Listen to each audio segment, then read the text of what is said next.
His wife said he is just my ticket to wealth. I will dump him after draining his wallet. What he did next shattered her dreams. He's just my ticket to wealth. I'll drain him and dump him for someone better. Give me 2 years and I'll be living my best life with another man. He's such a fool to thought I loved him. If it weren't for his money, what would I be doing with him?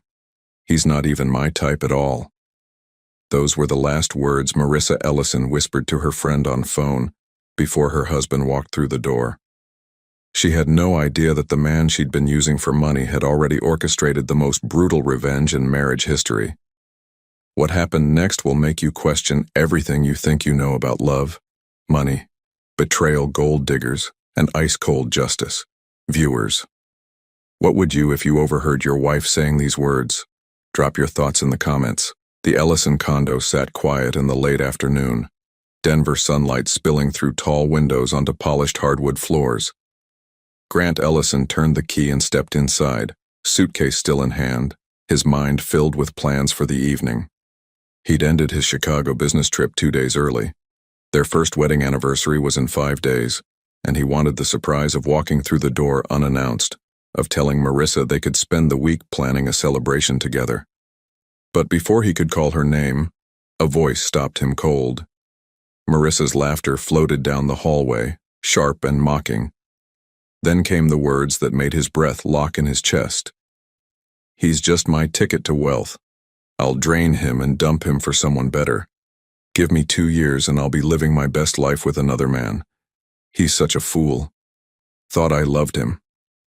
If it weren't for his money, what would I be doing with him? He's not even my type at all. Grant froze, every muscle in his body rigid. For a moment it felt like the floor had tilted beneath him. He stayed where he was, half hidden in the hallway, letting her voice echo against the walls. She went on, ridiculing his habits, mocking the way he dressed, even laughing at the truck he drove. When the call ended, silence returned to the condo. Grant forced himself forward, each step measured. He walked into the living room, where Marissa lounged on the sofa, phone still in her hand. She glanced up and smiled as if nothing had happened. "Back early?" she asked, rising to greet him. Grant bent, pressed a kiss to her forehead, and smiled. His voice was calm. "Couldn't stay away." She laughed softly, looping her arms around his neck, never guessing that every word she'd just spoken was now a blade lodged in his chest. That night, Marissa slept soundly beside him. Grant lay awake, staring at the ceiling, his mind a storm behind his quiet expression. Near midnight, when her breathing steadied, he reached for her phone on the nightstand. By habit, Marissa's phone recorded every call automatically, something she once bragged about as her safety net. Grant scrolled through the files until he found it, the call that had gutted him hours earlier. He plugged in a small USB drive, saved the recording, and encrypted it. At sunrise, Grant was already in his car driving across town to his attorney's office. The city was just waking, commuters filling the highways. But inside the car he sat in silence, one hand gripping the steering wheel tighter than usual. By the time he entered the law firm's sleek downtown lobby, his resolve had hardened. When the lawyer sat down across from him, Grant slid the USB across the polished oak table. "I want a divorce," he said evenly. The attorney nodded, sliding the drive closer to his laptop. While legal formalities began in the background, Grant's mind drifted elsewhere. He thought of how it all started. 2 years earlier, at a charity fundraiser for children's hospitals, Grant had noticed Marissa for the first time. She was radiant in a navy dress, laughter lighting up her face as she mingled with donors. Grant wasn't the kind of man to be swept easily into infatuation, but that night something about her confidence and charm disarmed him. He introduced himself and they spoke for hours, long after the dinner plates were cleared away. By the end of the evening, he walked her to her car, heart pounding like he hadn't felt in years. Their courtship was swift but thoughtful. Grant, raised in a modest Colorado family, had built his life on discipline and generosity. He brought Marissa flowers every Friday, booked spontaneous weekend trips to Napa Valley, and held doors open like a man raised on old-fashioned respect. She seemed grateful then, clinging to his arm, laughing at his dry humor, and telling him she had finally found a man who knew how to treat a woman. Marriage only intensified his devotion. In their first year together, he pampered her in ways he had never thought much about for himself. She wanted a designer purse?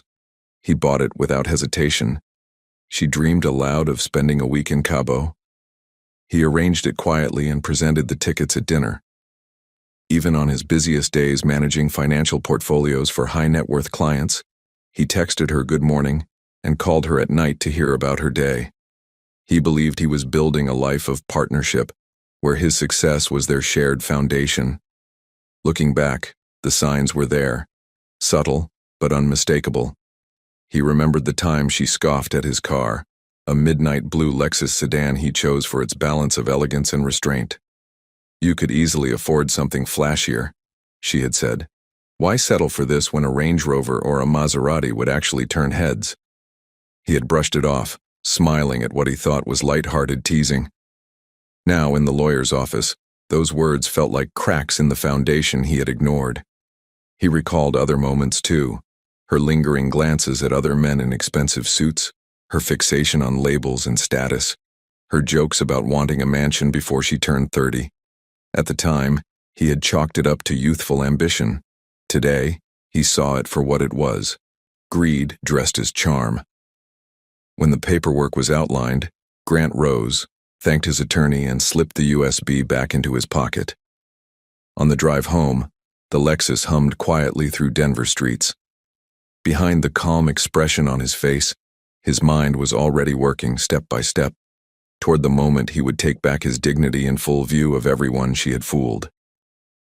The drive home from the law office felt strangely quiet, even with the hum of the Lexus beneath him. Grant kept his expression steady, his mind already aligning steps like a chessboard. The betrayal had been confirmed, the evidence secured, and the legal foundation laid. Now came the performance, the part Marissa would never see coming. When he walked through the door that evening, Marissa was in the kitchen, scrolling through her phone with a glass of wine in hand. She turned at the sound of his footsteps and smiled brightly. "You're still home early," she said, sliding the phone aside. "I thought you had another client dinner." Grant set his keys on the counter, loosened his tie, and returned her smile. "I've been thinking," he began smoothly. "Our first anniversary is in a few days. A year of marriage deserves a proper celebration." Her eyes lit up immediately, shoulders straightening with sudden excitement. "Finally," she said, laughing softly. "I was starting to think you'd forget." She stepped closer, brushing her hand along his sleeve. "What did you have in mind?" Grant leaned casually against the counter, his voice calm and measured. "A party here at the condo, nothing small. I want our friends here, and of course your parents and your siblings. Let's make it big. A night to remember." Marissa's smile stretched wide, her lips parting with visible thrill. She clasped her hands together as if he had just given her the greatest gift. "Grant, that's perfect. I'll start calling people tomorrow. Everyone needs to see how far we've come in just a year." He nodded. "Good. I'll handle the details. Catering, decorations, invitations. You just focus on looking as stunning as you always do." She laughed again, leaning in to kiss him, her voice warm but with an edge of vanity. "You know I love being the center of attention. This is exactly what I wanted."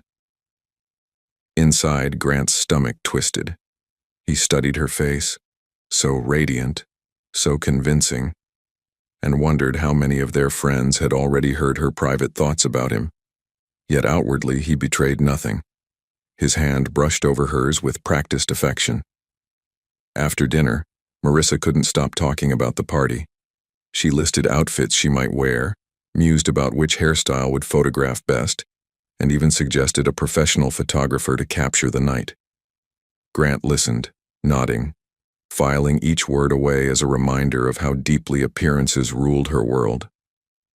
Later, as she drifted off to sleep beside him, her phone glowing faintly on the nightstand, Grant stared at the ceiling once more and closed his eyes, steadying his breath.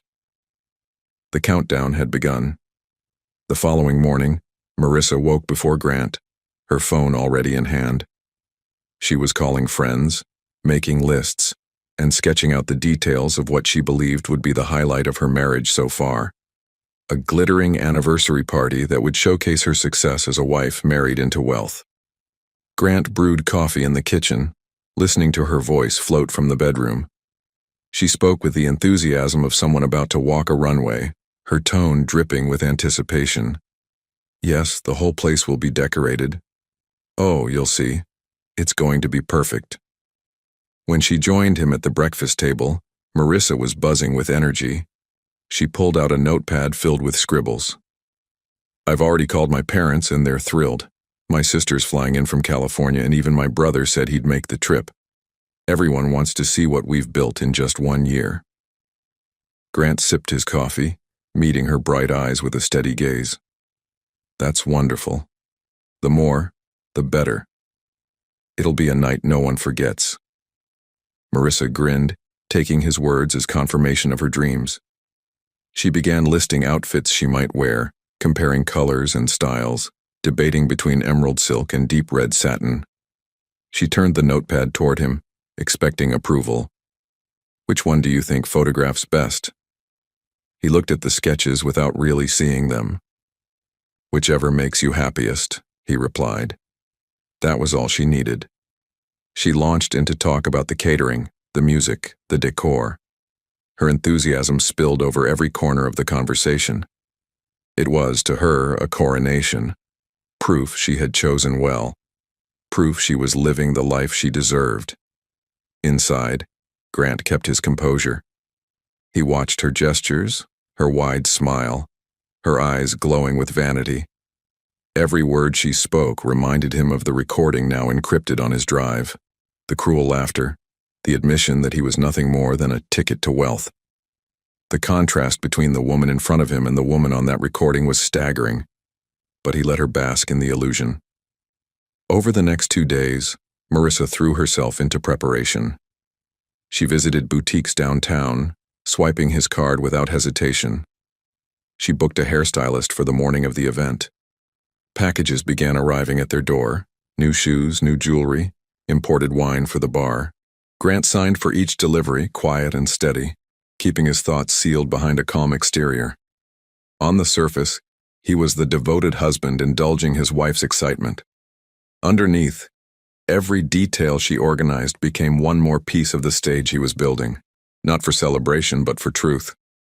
By the third night, as they sat together in the living room reviewing the guest list, Marissa leaned her head on his shoulder and whispered, "This will be the perfect anniversary." Grant looked down at her, his hand resting lightly on hers. His voice was low, steady, almost tender. "Yes," he said.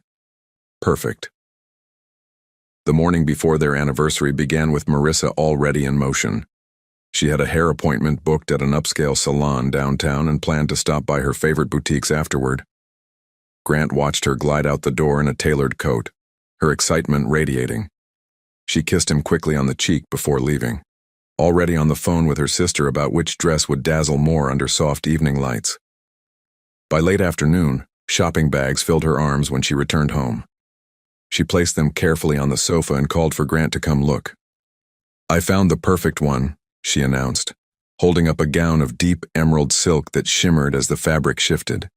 She lifted another bag and pulled out matching heels, then laid them across the cushions as though arranging treasures for display. Grant stepped closer, studying the ensemble, his face calm and appreciative. "It's beautiful," he said. "You'll look incredible tomorrow night." She smiled brightly, pleased not just with the purchases but with his approval. To Marissa, it felt like validation of the life she had always believed she deserved. Glamorous, admired, envied. When she turned her attention back to fussing over accessories, Grant quietly gathered his coat and slipped out. The Lexus purred as he guided it through Denver streets toward his bank. Inside the hushed marble lobby, his account manager greeted him with a professional smile. "Good evening, Mr. Ellison. What can we do for you today?" Grant followed him into the private office, his expression even. He set a slim folder on the desk. I need to revoke all secondary access to my accounts, he said firmly, effective immediately. The manager glanced at the documents, then began typing swiftly on his terminal. And the card issued under that access? I want the balance transferred back to my primary account, Grant said. He reached into his jacket, withdrew the sleek black card, and placed it on the desk. Close it permanently. The manager nodded. Understood. Within minutes, the transaction was complete. Every dollar Marissa believed she could access was gone. The card that had once represented her power was now no more than metal and plastic. Your accounts are secure, sir, the manager said as he handed over the final confirmation. Grant slipped the paperwork into his folder, shook the man's hand, and left. Outside, the city lights flickered on across the skyline, the air crisp against his face. He walked back to the car with steady steps, his mind quiet. When he returned home, Marissa was in front of the mirror, holding up jewelry against her new dress, her eyes alight with anticipation. She didn't notice the subtle shift in his gaze, the way he studied her as though committing the scene to memory. Tomorrow, she said, smiling at her own reflection, is going to be great. Grant's voice was low, calm, final. Yes, he said. Great. The night of their anniversary arrived with the Ellison condo transformed. Soft lights glowed across the walls, the scent of fresh flowers filled the air, and a string quartet played softly in the corner. Marissa had spared no detail in arranging the decor, convinced this would be her crowning moment. Guests began filtering in. Friends, colleagues, relatives from both sides.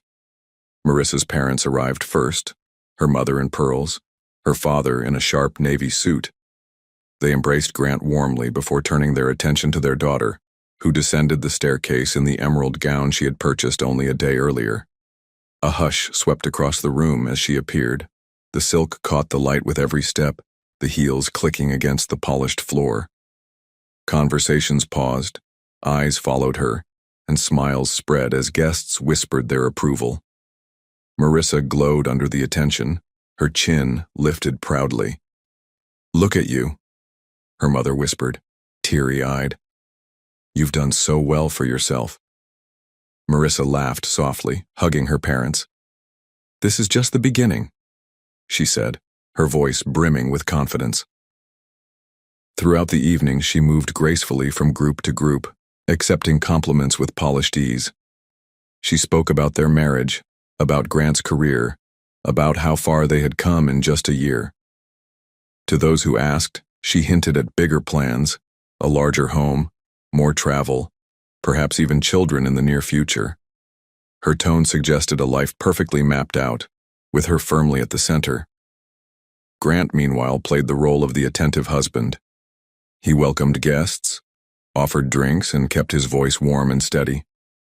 He listened to Marissa's laughter echo across the room, watched her gesture elegantly as she spoke, and filed away every detail. To the outside world, they looked like the perfect couple, polished, successful, enviable. But beneath his calm exterior, Grant was counting the minutes. The weight of the small remote in his pocket grounded him, a reminder that the night's true purpose had yet to unfold. As the hours passed, the condo swelled with conversation and music. Marissa's siblings arrived, embracing her with pride. Old friends congratulated her, remarking on how radiant she looked. Cameras flashed, capturing her poised smile against the backdrop of the glittering evening. When the string quartet shifted into a softer melody, Marissa slipped her hand into Grant's and whispered, "This is everything I wanted. Thank you." Grant met her gaze, his eyes steady. "I'm glad you're happy," he said. The moment passed without suspicion. She squeezed his hand, turning back to greet another guest. By 9 o'clock, the condo was alive with energy. Glasses clinked, laughter filled the air, and conversations overlapped in a chorus of celebration. Marissa's smile never faltered. She was in her element, the admired hostess of a night designed to showcase her triumph. Grant moved quietly through the room, speaking when spoken to, observing without revealing the storm within him. Every guest who stepped through the door became another witness. Every laugh, every toast, every smile only sharpened the contrast between the image Marissa projected and the truth that lay hidden, a truth about to be revealed. Marissa moved among the guests like a queen at court, basking in the glow of admiration. She wore her emerald gown like armor, her smile bright and confident. At 9:30, Grant stepped toward the center of the room. He tapped his glass lightly, the chime cutting through the chatter until the room quieted. Guests turned their attention to him, expecting the traditional toast, heartfelt words about love, gratitude, and the milestone of a first wedding anniversary. Grant smiled faintly, his gaze sweeping across the crowd before landing on Marissa. She stood near her parents, radiant, her eyes shining with expectation. "Thank you all for being here tonight," he began, his voice even and warm. "It means the world to us to have friends and family gathered to celebrate our first year of marriage." Polite applause rippled through the room. Marissa beamed, her hand brushing a strand of hair from her face. Grant continued, his tone steady, his words deliberate. "1 year of marriage teaches you many things. It teaches you patience, it teaches you trust, and it teaches you the value of truth. Sometimes the most important lessons come when you least expect them." A murmur passed among the guests, curious at the shift in tone. Grant reached into his pocket and pressed a small button on the remote concealed in his hand. Instantly, the music ceased, and the room fell into silence. Then, from hidden speakers, Marissa's voice filled the air. "He's just my ticket to wealth. I'll drain him and dump him for someone better. Give me 2 years and I'll be living my best life with another man. He's such a fool. Thought I loved him. If it weren't for his money, I'd never waste my time. He's not even my type at all." Gasps erupted across the room. Guests turned, eyes wide, as the recording continued. The cruelty in her tone left no doubt. Her mother's hand shot to her mouth, her father's face hardened with shame. Her siblings stood frozen, disbelief etched across their features. Marissa's smile collapsed. Her eyes darted wildly from the speakers to Grant, then to the crowd. "Turn it off!" she cried, her voice breaking. "Grant, please, stop this!" But he didn't move until the recording ended. The silence that followed was heavier than any sound. Only then did Grant pull a crisp envelope from his jacket. He stepped forward and placed it in Marissa's trembling hands. "These are divorce papers," he said evenly, his voice carrying through the hushed room. "You called me a ticket to wealth. Tonight, that ticket has expired." Her knees buckled. She clutched the papers with shaking fingers, her emerald gown shimmering under the lights as tears streaked her face.